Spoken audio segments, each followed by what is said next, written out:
지난 70년간 영국 군주로 재임했던 고 엘리자베스 2세 여왕의 장례식이 오늘 런던 웨스트민스터 사원에서 국장으로 거행됐습니다. 윤석열 대통령이 오늘 새벽 엘리자베스 2세 영국 국왕 장례식에 참석한 뒤 오늘 오후 뉴욕에 도착했습니다. 오늘부터 시작된 제77차 유엔 총회로 인해 맨해튼 일대의 교통 혼잡이 예상됩니다. 재외동포청 설치가 빠르면 내년 출범될 것이 확실시되고 있습니다. 이상은 TKC 뉴스데스크 오늘의 주요 소식입니다. I like to share information as both a doctor and a mom.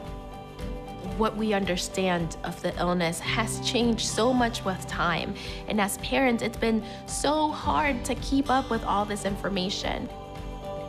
My name is Edith Bracho Sanchez. I am a pediatrician and a new mom. I have a 9-month-old at home, and I work here in beautiful New York City. Given what I know as a pediatrician and a mom right now about how serious COVID-19 can be in kids, I need to protect my baby. For me, that means vaccinating him against COVID-19. And anyone who asks me what they should do, I always tell them, I don't even hesitate, vaccinate your child. I'm a pediatrician and I'm a new mama, and I am getting my baby vaccinated against COVID-19. 시청자 여러분 안녕하십니까? 9월 19일 월요일 TKC 뉴스데스크 첫 번째 소식입니다. 지난 70년간 영국 군주로 재임했던 고 엘리자베스 2세 여왕의 장례식이 오늘 런던 웨스트민스터 사원에서 국장으로 거행됐습니다. 장례식에는 미국 등 세계 주요국 정상과 왕족 등 500명과 영국 전현직 총리 등을 포함해 약 2,000명이 참석했습니다. 장례 행렬을 보려는 인파는 100만 명에 달한 것으로 집계됐습니다. 여왕의 관은 웨스트민스터 사원으로 운구하고 찰스 3세 국왕 등이 행렬을 따라 걸어서 장례식장으로 이동했습니다. 장례식은 웨스트민스터 사원 사제가 집전하고 캔터베리 대주교의 설교, 리즈 트러스 영국 총리의 봉독으로 진행됐습니다. 이어 오전 11시 55분 전국이 2분간 묵념하고 백파이프의 국가 연주로 절차가 마무리됐습니다. 행사 후 포차에 실린 여왕의 관이 버킹엄궁을 지나 하이드파크 코너에 있는 웰링턴 아치까지 천천히 이동했으며 런던의 대중에게는 작별을 고했습니다. 장례 행렬에는 기마대와 군악대 등이 포함됐으며 찰스 3세 등 왕실을 가는 걸어서 따라갔는데 이때 빅벤은 1분마다 종을 울렸습니다.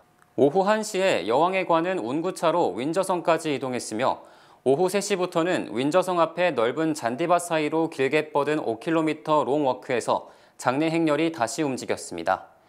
오후 4시부터는 윈저성 내 성 조지 예배당에서 다시 약 800명이 참석한 가운데 장사를 위한 소규모 예식이 치러졌습니다. 여왕은 이때 백파이프 연주를 해달라고 개인적으로 요청했다고 버킹엄궁은 밝혔습니다. 오후 7시 30분 왕실 일가들이 모인 가운데 여왕은 70여 년 해로하고 작년 4월에 먼저 세상을 뜬 남편 필립 공 옆에 묻혔습니다. 윤석열 대통령이 오늘 새벽 엘리자베스 2세 영국 국왕 장례식에 참석한 뒤 오늘 오후 뉴욕에 도착했습니다. 윤 대통령은 한국 시간 18일 서울을 출발해 19일 오늘 영국 국왕 장례식에 참석하는 등 5박 7일간의 영국, 미국, 캐나다 순방에 나섰습니다. 특히 윤 대통령은 오늘 밤 뉴욕에 도착했으며 내일 유엔 총회 본회의에 참석해 기조연설을 할 예정입니다. 윤 대통령은 각국 정상급 연설이 이어지는 일반 토의 첫날인 내일 185개 정상 중 10번째로 본의장에서 연설을 하게 되며 바이든 대통령 및 기시다 후미오 일본 총리와 내일 또는 모레 양자 정상회담을 가질 예정입니다. 또 윤 대통령은 내일 오후 6시 맨해튼의 유니버시티 클럽에서 뉴욕 동포 150명을 초청해 동포 간담회를 개최합니다. 윤 대통령은 21일에는 맨해튼에서 열리는 부산 엑스포 유치 행사 등에 참석한 뒤 22일 캐나다로 떠나며 23일 오타와에서 쥐스탱 트리도 캐나다 총리와 정상회담을 가집니다.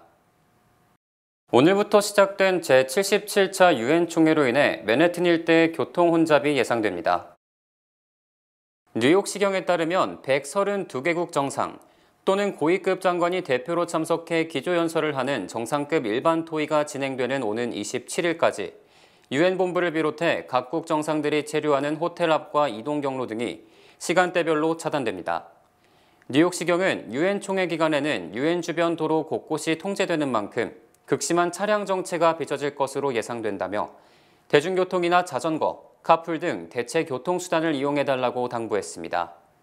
통제도로 구간은 유엔 본부 일대 맨하탄 1에서 2 애비뉴 사이, 30가에서 50가 구간 등이며 한인들이 많이 이용하는 FDR 도로도 42 스트리트 진입로와 출구 등의 이용이 제한됩니다.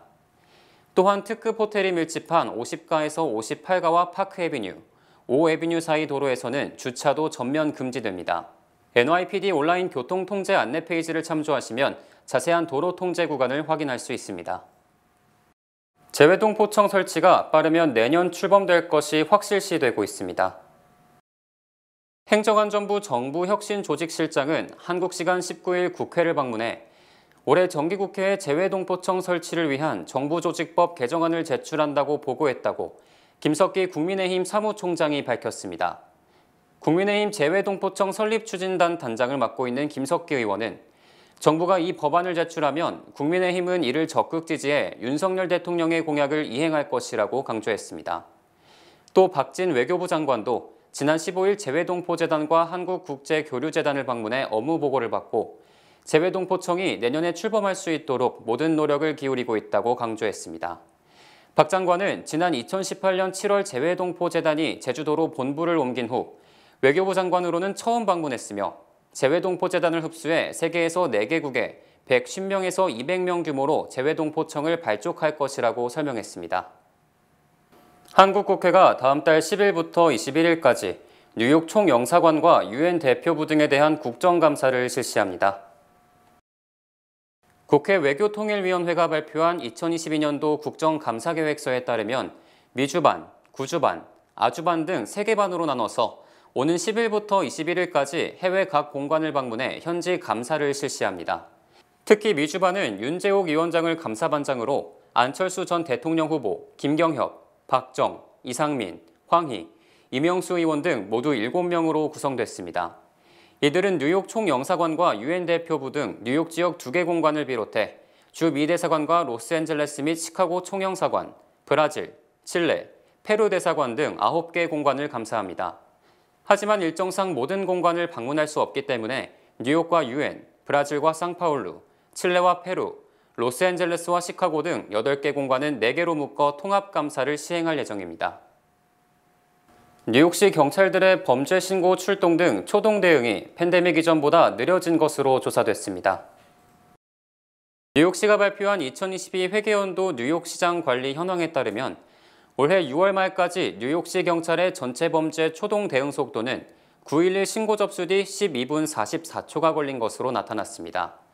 이는 팬데믹 이전인 지난 2019년 평균 9분 55초보다 2분 49초, 약 30%가량 출동이 지연된 것이며 지난해 출동 시간 11분 40초보다도 더 느려진 것입니다. 특히 중대범죄 초동 대응 속도는 8분 26초로 팬데믹 이전 2019 회계연도 6분 38초보다 1분 48초 느려졌고 지난해 7분 52초보다도 34초가 더 걸렸습니다. 이처럼 경찰의 범죄 신고 출동 속도가 느려진 것은 올해 6월 말까지 범죄 신고가 28만 489건으로 지난 2019년 같은 기간보다 10% 늘어났으며 팬데믹 초기보다 교통량이 증가해 체증이 심해진 것 때문으로 풀이됩니다. 한편 2021 회계연도와 2022 회계연도를 비교하면 주요 범죄가 26% 증가했고 아시안 증오 범죄도 35% 급증했습니다. 바이든 대통령이 중국이 대만을 침공한다면 미국이 대만을 방어할 것이라는 강경 입장을 밝혔습니다. 바이든 대통령은 어제 방영된 CBS 방송 60 Minutes에서 중국이 대만을 침공하면 미국이 대만을 방어할 것이라고 발언해 중국 및 대만과 관련한 미국의 불개입 정책이 변경된 것인지 주목됩니다. 그동안 미국은 대만에 군사적 지원은 하지만 중국의 대만 침공 때 지원을 할 것인지 여부에 대해서는 확답을 하지 않는 전략적 모호성을 유지함으로써 중국의 대만 침공을 막고 대만도 독립을 선포하지 못하는 효과를 얻어왔습니다. 바이든 대통령이 취임 뒤 지난해 10월과 올해 5월 중국의 대만 침공에 따른 군사 개입 가능성을 어렴풋이 시사하기는 했지만 이를 명시적으로 언급한 것은 이번이 처음입니다. 하지만 바이든 대통령은 이 발언 뒤 나는 대만의 독립을 지지하지 않고 하나의 중국 원칙을 고수한다고 덧붙였습니다. 이에 대해 중국 정부는 정례 브리핑에서 바이든 대통령이 하나의 중국 원칙 등 중대한 약속을 심각하게 위반했다. 중국은 강력한 불만과 결연한 반대를 표명한다고 반발했습니다. 올 가을과 겨울 유난히 심한 독감 시즌이 찾아올 것이라고 보건 전문가들이 경고했습니다.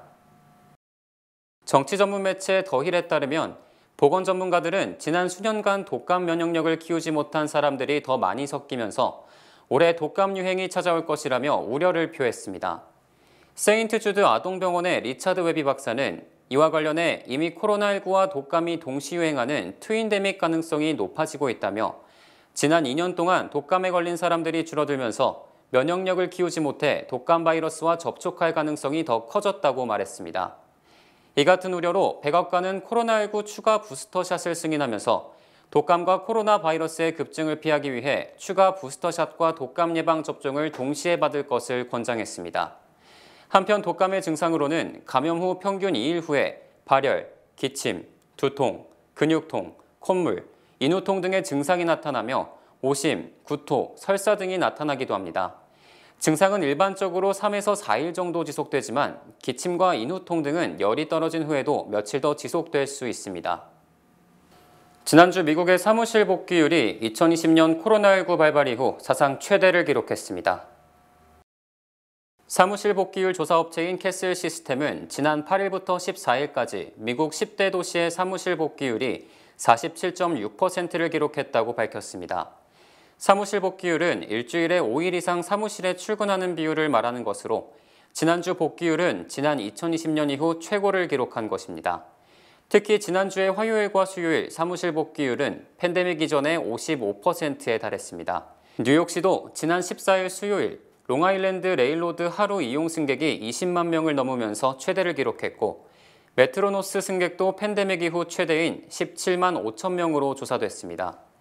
또 텍사스주 휴스턴도 사무실 복귀율이 노동절 이전보다 10% 이상 상승한 63%로 조사되는 등 노동절 이후 미국 대부분의 직장 사무실 복귀율이 급상승했습니다.